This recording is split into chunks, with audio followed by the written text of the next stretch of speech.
ವಿಧಾನಸೌಧದ ಎದುರಿನಲ್ಲಿ RCB ಟೀಮ್ಗೆ ಸನ್ಮಾನ ಮಾಡುವಂಥ ಕಾರ್ಯಕ್ರಮವನ್ನು ಆಯೋಜಿಸಿಕೊಳ್ಳಲಾಗಿತ್ತು. ಆ ಸಂದರ್ಭದಲ್ಲಿ ಈ ಪ್ರದೇಶದಲ್ಲಿ ಲಕ್ಷಾಂತರ ಜನ ಸೇರಿದರು. ಇಲ್ಲಿ ಎಷ್ಟು ಸ್ಥಳಾವಕಾಶ ಇದೆಯೋ ಅದಕ್ಕೆ ಸಾಲದೇ ಇರುವಷ್ಟು ಜನ ಸೇರಿಬಿಟ್ಟಿದ್ರು. ಆಕಸ್ಮಿಕವಾಗಿ ಅಷ್ಟು ಜನ ಬಂದಿದ್ದರು. ಆ ಬಂದಂಥ ಸಂದರ್ಭದಲ್ಲಿ ವಿಧಾನಸೌಧ ಮುಂಭಾಗದಲ್ಲಿ ಹೈಕೋರ್ಟ್ ಎದುರುಗಡೆಯಲ್ಲಿ ಆಗಿರುವಂಥ ಸನ್ನಿವೇಶವನ್ನು ನಿಮಗೆ ತೋರಿಸ್ತೀನಿ, ಬರ್ತಾ ಹೋಗ್ತೀನಿ. ನೋಡಿ, ಇಲ್ಲಿ ಇದು ಬ್ಯಾರಿಕೇಡನ್ನು ಹಾಕಿದರು. ಇದು ಸಂಪೂರ್ಣ ಕಿತ್ತು ಹೋಗಿದೆ. ಅಂದರೆ ಅಷ್ಟು ಜನ ಜಂಗುಳಿ ಇತ್ತು. ಇಲ್ಲಿ ಎಲ್ಲರೂ ಕೂಡ ಬಂದು ತುಂಬಿಕೊಂಡಿದ್ರು.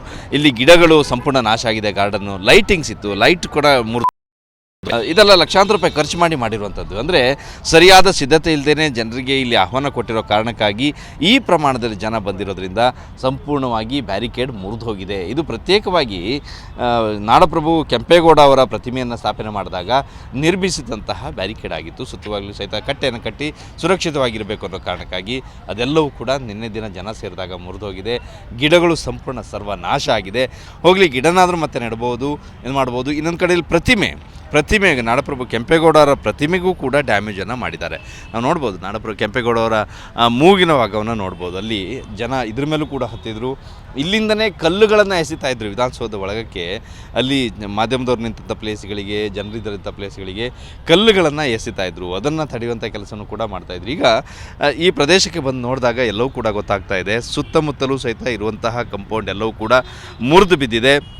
ಸಂಪೂರ್ಣ ಈ ಭಾಗ ಎಲ್ಲವೂ ಕೂಡ ನಾಶ ಆಗಿದೆ. ಇದನ್ನು ಹೊಸದಾಗಿ ಮಾಡ್ಕೊಳ್ಬೇಕು. ಒಂದು ಕಡೆಯಲ್ಲಿ ಇಲ್ಲಿ ಆಗಿರುವಂತಹ ಅನಾಹುತದಿಂದ, ಆ ಸಂದರ್ಭದಲ್ಲಿ ಜನಜಂಗುಳಿ ಇದ್ದಾಗ ಆಗಿರುವಂಥ ನೂಕಾಟ ತಳ್ಳಾಟದಿಂದ ಅದೃಷ್ಟವಶಾತ್ ಯಾರಿಗೇನು ಸಮಸ್ಯೆ ಆಗಿಲ್ಲ, ಯಾರಿಗೂ ಪ್ರಾಣಾಪಾಯ ಆಗಿಲ್ಲ. ಆದರೆ ಇಲ್ಲಿ ನಂತರದಲ್ಲಿ RCB ಹತ್ರ ಹೋದಾಗ ಭಾಳಷ್ಟು ಸಮಸ್ಯೆ ಆಯಿತು.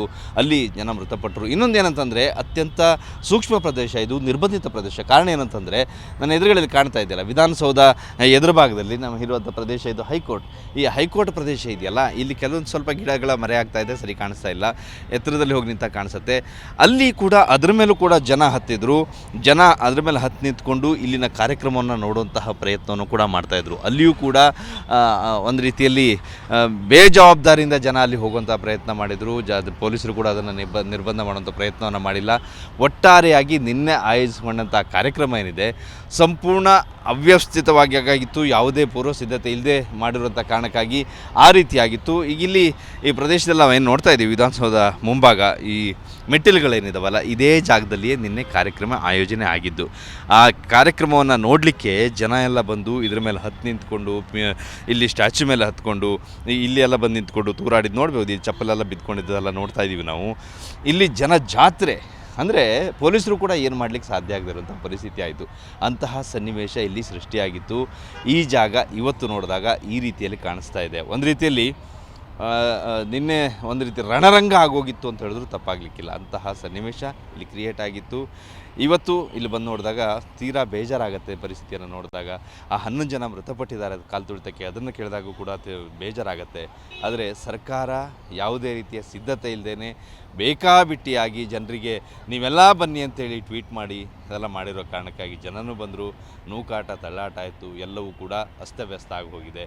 ಜನರ ಜೀವನ, ಅದೆಷ್ಟೋ ಜನರ ಜೀವನ ಕೂಡ ಬರ್ಬಾದಾಗಿದೆ ಒಂದು ಕಾರ್ಯಕ್ರಮದಿಂದ. ಇನ್ಮೇಲಾದರೂ ಸರ್ಕಾರ ಎಚ್ಚೆತ್ಕೊಳ್ಳುತ್ತಾ ಗೊತ್ತಿಲ್ಲ. ಇವತ್ತು ಹೈಕೋರ್ಟ್ ಕೂಡ ಈ ವಿಚಾರದಲ್ಲಿ ವಿಚಾರಣೆಯನ್ನು ನಡೆಸ್ತಾ ಇದೆ. ಏನು ಹೇಳುತ್ತೆ ಗೊತ್ತಿಲ್ಲ. ಸರ್ಕಾರಕ್ಕೆ ಯಾವ ರೀತಿ ಚಾಟಿ ಬೀಸುತ್ತೋ ನಾವು ಕೂಡ ಕಾದು ನೋಡಬೇಕು. ಕ್ಯಾಮ್ರಾ ಪರ್ಸನ್ ಶಂಕರ್ರಾವ್ ಜೊತೆ ಜನಾರ್ದನ ಬಾರ್, ಜಿ ಕನ್ನಡ ನ್ಯೂಸ್, ಬೆಂಗಳೂರು.